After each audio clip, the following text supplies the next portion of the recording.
కుప్పం నియోజకవర్గం చంద్రబాబు నాయుడు గారి కంచుకోట. ఇప్పటివరకు ఆయన గెలుస్తూ వచ్చారు. అలాంటి నియోజకవర్గంలో నగరి ఎమ్మెల్యే అంటే ఇప్పుడు నగర్ నుంచి ఆమె గెలవడం కష్టం. అక్కడ ఆమె మారుస్తున్నారని చెప్పి కూడా మనం విన్నాం. అలాంటి రోజా గారిని తీసుకొచ్చి కుప్పంలో చంద్రబాబు నాయుడు గారి పైన పోటీ చేయడానికి రెడీ చేస్తున్నారని చెప్పేసి ఒక వార్త వెలుగులోకి వచ్చింది. మరి ఒకవేళ పోటీ చేస్తే గెలుస్తుంది అంటారా ఆమె? బెంగళూరు పబ్లో ఎక్కడో డాన్సులు వేస్తుందని చూశాను. బెంగళూరు పబ్ కాదా అది, కుప్పం పబ్లో డాన్సులా?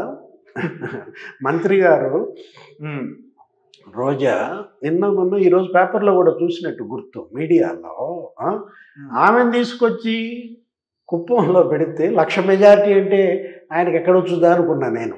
వాళ్ళ టాస్క్ చంద్రబాబు నాయుడు ఈ రేపటి ఎన్నికల్లో 1,00,000 మెజారిటీతో గెలవాలని పెట్టుకున్నారు తెలుగుదేశం తరఫున. యాక్చువల్గా ఎప్పుడు బంపర్ మెజారిటీలు వస్తాయి. వరుస పెట్టి ఆయన 8 సార్లు ఏమో గెలిచినట్టున్నారు కుప్పంలో. రేపటిది 9వ ఎన్నికో 10వ ఎన్నికో. కుప్పంలో చంద్రబాబుకు వచ్చే మెజారిటీయే పార్లమెంటు స్థానాన్ని గెలిపిస్తుంది తెలుగుదేశం పార్టీ. గతంలో శివప్రసాద్ ఎవరో ఉండేవాళ్ళు వరుస పెట్టి ఈ ఒక్క అసెంబ్లీ మెజారిటీయే మొత్తం పార్లమెంటుని గెలిపించేస్తుంది అన్నమాట. అంత డంపింగ్ మెజారిటీలు చంద్రబాబుకు కుప్పంలో వస్తాయి. ఇప్పుడు కుప్పం పబ్లో ఈ వెళ్ళి డ్యాన్స్ చేస్తే ఏమవుతుంది? ఇప్పుడు అది కాదు కదా. చంద్రబాబు మీద పోటీకి నిలబెట్టే వాళ్ళని కొంచెం సరైన వ్యక్తిని ఎంపిక చేసుకోవాలి. గతంలో ఎవరో రిటైర్డ్ ఐఏఎస్లు వాళ్ళని పెట్టారంటే అర్థం ఉంది, కానీ రోజాని తీసుకొచ్చి అక్కడ ఆయన మీద పోటీ పెడితే అది పోటీ ఎట్లా అవుతుంది? ఆయనకే 1,00,000 మెజారిటీ ఇంట్లో కూర్చుంటే వచ్చేస్తుంది అన్నమాట. ఓకే, ఒక రకంగా రోజాని అక్కడ పెట్టడం ద్వారా చంద్రబాబుని 1,00,000 మెజారిటీతో గెలిపిస్తున్నట్టుగా మనం చూడాలి. రోజా అసలు నగరంలో టికెట్ ఉంటుందా ఆమెకి?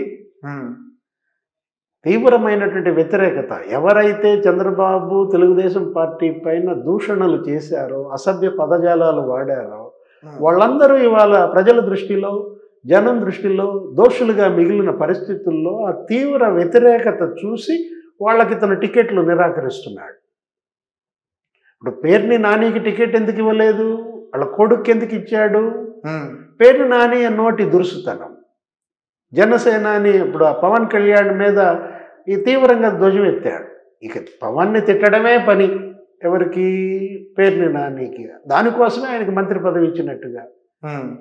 చంద్రబాబుని తిట్టడమే పని రోజాకి, కొడాలి నానికి, వీళ్ళందరికీ. దానికోసం వీళ్ళకి మంత్రి పదవులు ఇచ్చినట్టుగా మన ప్రజల్లో చూసాం. ఎంత తీవ్ర వ్యతిరేకత ఉందో. ఎంత అంటే మంచి వాళ్ళు చెప్పాలి.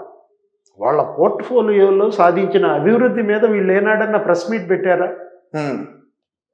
ఇప్పుడు ఈమె పర్యాటక శాఖ మంత్రి. పర్యాటక శాఖ మంత్రిగా నేను ఇన్ని పెట్టుబడులు తెచ్చాను, ఇంత ఆదాయం పెంచాను. పర్యాటక శాఖ 2014లో ఇలా ఉంది, 2019లో చంద్రబాబు హయాంలో ఇలా జరిగింది, ఇప్పుడు ఈ 5 ఏళ్లలో మేము ఇంత అభివృద్ధి చూపించాం. టూరిజం డెవలప్మెంట్ గురించి, టూరిజం రివ్యూ మీద ఆమె ఏ రోజన్నా ప్రెస్ మీట్ పెట్టి ఒక శ్వేతపత్రం లాగా ప్రోగ్రెస్ షీట్ ఏమైనా ఇచ్చిందా? అసలు ఆమె కాదు, ఏ పోర్ట్ఫోలియో కూడా వాళ్ళ అభివృద్ధి గురించి, వాళ్ళ మంత్రిత్వ శాఖల గురించి ప్రజలకు తెలియజెప్పడం మానేసి తెలుగుదేశం పార్టీని తిట్టడం, చంద్రబాబు మీద వ్యక్తిగత నిందలకే వీళ్ళు పరిమితం అయిపోయి వీళ్ళ గొయ్యి వీళ్ళు తవ్వుకున్నారు. వాళ్ళు చేసినటువంటి తప్పుల్లో, అనేక తప్పుల్లో ఇదొక తప్పు అన్నమాట. ఓకే, వీళ్ళ టైం అంతా వేస్ట్ చేసుకున్నారు, వీళ్ళ ఎనర్జీస్ అంతా కూడా వేస్ట్ చేసుకున్నారు. ముఖ్యంగా పేరును పోగొట్టుకున్నారు. పార్టీ గాలిబొడగ్గా మారిందంటే కారణం ఇదే. ఏది అద్భుతమైనటువంటి మ్యాండేట్ వీళ్ళకి ఇచ్చినప్పుడు 151 సీట్లతో ఆ రోజు ప్రమాణ స్వీకారం చేస్తూ జగన్మోహన్ రెడ్డి ఏమన్నాడు? మా నాన్న ఫోటో మీ గోడకు ఉంటుంది ఇళ్లల్లో, ఆ ఫోటో పక్కన నా ఫోటో పెట్టాలన్నాడు. ఈయన ఫోటో పెట్టడం దేవుడు ఎరుగు, ఇతని తండ్రి అని చెప్పి ఆయన ఫోటో పీకేసే పరిస్థితి వచ్చింది.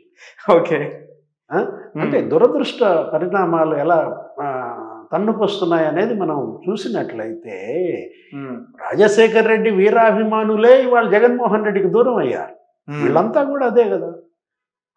ఏది ఇప్పుడు కోటగిరి ఆయన ఉన్నాడు, కోటంరెడ్డి శ్రీధర్ రెడ్డి, ఎంత అభిమాని, ఆ కుటుంబానికి ఎంత భక్తుడు. ఆ కోటమిరెడ్డి శ్రీధర్ రెడ్డిని దూరం చేసుకున్నదేమో మీరు కాదా? ఇవాళ అతను మీ మీద ధ్వజమెత్తుతున్నాడు, దుమ్మెత్తి పోస్తున్నాడు. కారణం ఏంటి? ఇదంతా కూడా మీరు చేతులారా చేసుకున్నదే కదా. ఆనం రామనారాయణ రెడ్డిని, మేకపాటి చంద్రశేఖర్ రెడ్డి, నీ కోసం రాజీనామా చేసినటువంటి మేకపాటి చంద్రశేఖర్ రెడ్డి వాళ్ళు నిన్ను వదిలిపెడుతున్నాడు. అంటే ఎలా దూరం జరిగిందనే దీంట్లో జగన్మోహన్ రెడ్డి చేసిన ప్రధాన తప్పు ఏంటయ్యా అంటే తన చుట్టూ వీళ్ళని పెట్టుకోవటం. కొడాలి నాని, పేర్ని నాని, రోజా, వల్లభనేని వంశీ. దీనివల్ల ఏం జరిగింది? అనిల్ కుమార్ యాదవ్ పేరు మర్చిపోయారు. అనిల్ కుమార్ యాదవ్. ఏం జరిగింది దీనివల్ల? వీళ్ళందరి వల్ల వీళ్ళు భజన చేయటమేమో కానీ జగన్ను మాత్రం పతనం చేశారు. పూర్తిగా ఆయన్ని భ్రష్టు పట్టించారన్నమాట. ఇప్పుడు రోజా నగరిలో కంటెస్ట్ చేయటం, అక్కడ ఎటు ఓట్లు వేసే పరిస్థితి లేదు. ఆమెకి ఎంత వచ్చింది మెజారిటీ? 2300 వచ్చింది లాస్ట్ టైం. చావు తప్పి కన్నులట్టపోయిందన్నమాట. అప్పుడు కూడా తెలుగుదేశం పార్టీ టికెట్ ఇవ్వడంలో డ్వాలాయమానంగా గాలి ముద్దు కృష్ణనాయుడు కుటుంబ సభ్యుల్లో ఎవరికి ఇవ్వాలి ఏంటి అన్నదమ్ముల మధ్య పోటీ. దీంట్లో భానుప్రసాద్కి టికెట్ ప్రకటించడం ఆలస్యమైంది, ఎట్లా కూడా బయటపడింది. ఇప్పుడు ఈ పరిస్థితుల్లో తీవ్ర వ్యతిరేకత ఉంది ఆమెలో. అక్కడ ఉన్న వైఎస్ఆర్ కాంగ్రెస్ పార్టీయే రోజాకి టికెట్ ఇవ్వద్దని ధర్నాలు ఇవి చేస్తున్నారు.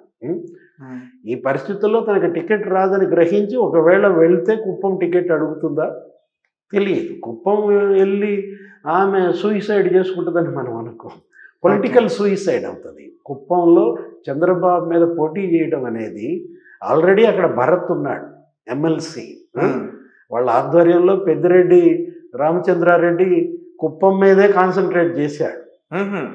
పెద్దిరెడ్డి రామచంద్రారెడ్డి ఇవాళ స్టేక్ హోల్డర్, వైఎస్ఆర్ కాంగ్రెస్ పార్టీలో ప్రధాన స్టేక్ హోల్డర్ అతనే. అలాంటి జగన్మోహన్ రెడ్డికి ఎంత వాటా ఉందో కానీ వైఎస్ఆర్ కాంగ్రెస్ పార్టీలో అతనికి ఎక్కువ వాటా ఉంది. ఆయనకి 4 టికెట్లు అంట. మిథున్ రెడ్డి ఎంపీ, ఆయన ఒక ఎమ్మెల్యే, వాళ్ళ తమ్ముడు ఒక ఎమ్మెల్యే ఇప్పుడు పనిచేస్తున్నారు. ఇప్పుడు తను తప్పుకొని రాజ్యసభకి వెళ్ళి తన సీటు ఇంకో తమ్ముడికి ఇస్తున్నట్టున్నాడు. ఒక పెద్దిరెడ్డి కుటుంబంలోనే 4 టికెట్లు అన్నమాట. వ్యతిరేకత లేదా వాళ్ళ మీద? వాళ్ళంత బాగా పనికి వస్తారా? వీళ్ళు పనికిరారా?